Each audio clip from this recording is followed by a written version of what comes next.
회사의 규모와 상관없이 비즈니스를 운영하시는 분들에게는 여러 가지 보험이 필요하지만 대표적인 것이 비즈니스 보험일 것입니다.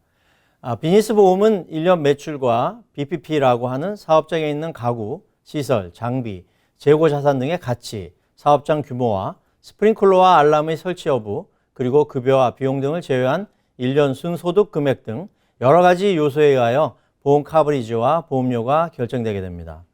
그런데 고객들을 만나 상담하다 보면 사업장 규모나 매출 그리고 소득에 비해 보험료가 매우 저렴한 경우를 보게 되는데요. 이는 보험료 절감을 위해 실제 연간 매출이나 소득 그리고 재고 자산 등을 낮춰 가입한 경우가 대부분입니다.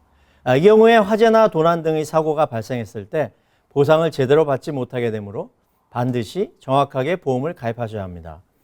제 고객 중에 다운타운에서 도매업을 하시는 분이 있는데요. 실제로 몇 년 전에 화재가 발생했고 다행히 그 전에 가지고 계시던 보험 커버리지를 제가 실제 재고와 소득에 맞게 변경해드린 이후에여가지고 큰 보상을 받으실 수 있었던 케이스가 있었습니다.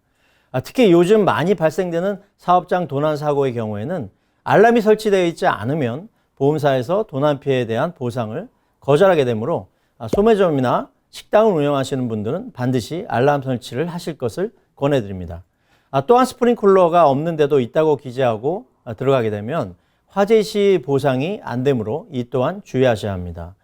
건물을 소지하고 있는 분들은 렌트롤에 기재된 렌트비 소득에 따라 보상이 결정되므로 테넌트 이름과 사업장 크기 그리고 렌트비 소득의 변경에 대해서 수시로 보험사에 보고해야 할 의무가 있습니다. 예를 들면 새로 건물에 응집점이 들어왔는데 이를 보고하지 않으면 보험사에 가지고 있는 서류와 일치하지 않아 응집점에서 발생된 화재 시 보상을 거절당하실 수 있습니다. 또한 테넌트의 사업장에 발생된 사고에 대하여 우선적으로 테넌트의 보험으로 처리하기 위해서는 Primary and Non-Contributory와 Waiver of Subrogation에 대한 규정이 잘 되어 있는지 확인하셔야 합니다.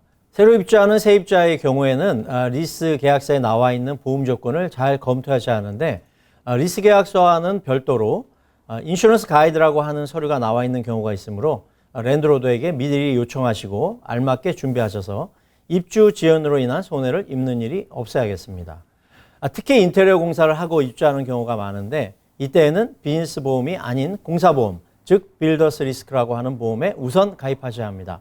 왜냐하면 보험 가입 후에는 인스펙션을 받게 되는데 공사 중에 있다면 비즈니스 보험을 바로 취소해 버릴 수가 있기 때문입니다. 공사보험은 공사를 담당하는 제너럴 컨트랙터의 보험으로 대체할 수도 있고 별도로 가입할 수도 있으므로 사전에 랜드로드와 상의하시기 바라며 비즈니스 보험은 소프트 오프닝 시점에 맞추어서 변경 가입하시고 보험 가입 증명서를 제출하시면 되겠습니다.